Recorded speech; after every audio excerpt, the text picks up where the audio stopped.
આપણા ગુજરાતમાં અને દેશમાં ચૂંટણી જીતવા માટે અનેક પ્રકારના આઈડિયા છે એ નેતાઓ પાર્ટી બધા લગાવતા હોય છે. ગુજરાતમાં પણ ખામ થિયરી વાપરવામાં આવી હતી. ખામ થિયરીથી આપણે ત્યાં ચૂંટણી જીતી અને નેતા છે એ મુખ્યમંત્રી પદ સુધી પણ પહોંચ્યા છે. એવામાં હવે વાત એવી રીતના સામે આવી છે કે ફરીવાર ખામ થિયરી છે એનો ઉપયોગ થઈ રહ્યો છે અને આ 2024ની લોકસભામાં થઈ રહ્યો છે. કોણ કરી રહ્યું છે? કોંગ્રેસના નેતા ઓબીસી નેતા અમિત ચાવડા લોકસભા જીતવા માટેનો પ્રયાસ કરી રહ્યા છે. વિસ્તારથી સમજીએ ખામ થિયરીની અને આ જે વાત છે પુનર્જન્મની ખામ થિયરીની એના વિશે વાત કરીએ. નમસ્કાર, વાઇબ્સ ઓફ ઇન્ડિયા સાથે હું સમ. કોંગ્રેસના ગઢ સમાન અને ખામ થિયરીના ઉદ્ભવ સ્થળ આણંદ જિલ્લામાં વાત કરવી છે. કોંગ્રેસે ધીમે ધીમે અમિત ચાવડાએ પ્રચાર તો શરૂ કરી દીધો છે અને પ્રચાર કરી રહ્યા છે, ખામ થિયરી હેઠળ પ્રચાર કરી રહ્યા છે.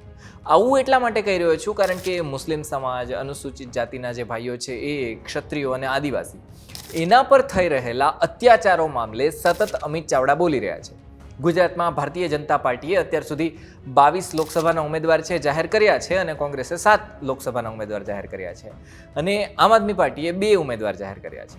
એમાં આજે કોંગ્રેસના ઉમેદવારોની પણ યાદી વધારે આજે અથવા તો કાલે પડી શકે છે, જેમાં આણંદ અને ખેડા એ લોકસભા માટે કોંગ્રેસના ઉમેદવારના નામ ઉપર મોહર લાગવાની છે. હાલમાં આણંદની બેઠકની વાત કરીએ તો છેલ્લા 10 દિવસથી કોંગ્રેસમાં હલચલ ચાલી રહી છે અને એ જ જોતા અમિત ચાવડાના નામ ઉપર પણ મોહર લાગી શકે છે. અમિત ચાવડાએ ધાર્મિક મેળાવડા હોય કે કોંગ્રેસના આયોજન હોય એ બેઠકમાં જે કંઈ પણ પ્રચાર કર્યો છે એમાં જો તમે ધ્યાનથી સમજો તો પછી ગુજરાતમાં રાહુલ ગાંધીની જો ભારત જોડો યાત્રા હતી એમાં જે રીતના વાત કરવામાં આવી રહી હતી એ જ રીતના અમિત ચાવડા પ્રચાર કરી રહ્યા છે. હાલ કોંગ્રેસમાં ગુજરાતના અગ્રીમ હરોળના સ્થાન મેળવી ચૂક્યા છે અમિત ચાવડા અને આણંદ જિલ્લામાં કોંગ્રેસ સમિતિના કારોબારી બેઠકમાં લોકસભા જીતવાનો સહિયારો સંકલ્પ છે એ તાજેતરમાં અમિત ચાવડા કરી રહ્યા છે. એક અનુમાન પ્રમાણે ગુજરાતમાં બ્રહ્મ સમાજ, વણિકો આ બંનેની જનસંખ્યા 1.5% છે, એટલે કે કુલ એમની સંખ્યા થઈ ગઈ 3%. રાજપૂતોની વાત કરીએ તો 5% છે, પાટીદારની વાત કરીએ તો 12% છે.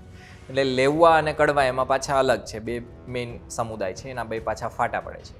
હવે આ તમામ જ્ઞાતિ છે એનો આપણે સરવાળો કરીએ તો ગુજરાતમાં લગભગ 20% જેટલો થાય છે અને આથી જ સવર્ણોના હિત માટેના કોઈ પણ આંદોલન હોય એ પછી 81 હોય, 85 હોય, 90 હોય કે 2015નું પાટીદાર હોય, એમાં સુકાન છે પાટીદારોએ લીધું છે. બીજી તરફ સામેની બાજુ ઓબીસી, અનુસૂચિત જાતિ એટલે કે એસસી અને અનુસૂચિત જનજાતિ એટલે એસટી આ સમુદાયની વસ્તી 60%થી વધારે છે ગુજરાતમાં. આથી રાજકીય પક્ષો ચૂંટણી સમયે આ લોકોની વાત કરતા હોય છે. હવે આપણે સમજીએ કે ખામ થિયરી શું છે જેનો આધાર લઈ અને અમિત ચાવડા પ્રચાર કરી રહ્યા છે. તો KHAM, કે એટલે કોળી ક્ષત્રિય ઠાકોર, H એટલે હરિજન જે શેડ્યુલ કાસ્ટ છે એ, એના સિવાય A એટલે આદિવાસી જેને ટ્રાઇબલ્સ આપણે કહીએ છીએ, અથવા તો M એટલે કે મુસ્લિમ. હવે આ બધાના સમીકરણ ગોઠવી અને ચૂંટણી જીતવાનો પ્રયાસ કરવામાં આવી રહ્યો છે. આની પહેલાં OPT, PODA, PODM, PHAK જેવા સમીકરણો છે એ પણ ગુજરાતમાં જ્ઞાતિ સમીકરણ જે છે એ કરી અને ચૂંટણી જીતવાના પ્રયાસ થઈ ચૂક્યા છે. પણ અમિત ચાવડા, જેને ઓબીસીનો મોટો ચહેરો માનવામાં આવે છે, કોંગ્રેસના નેતા છે, ભૂતપૂર્વ પ્રદેશ પ્રમુખ કોંગ્રેસના રહી ચૂક્યા છે, એ આણંદ લોકસભા જીતવા માટે ખામ થિયરીનો પ્રચાર કરી રહ્યા છે.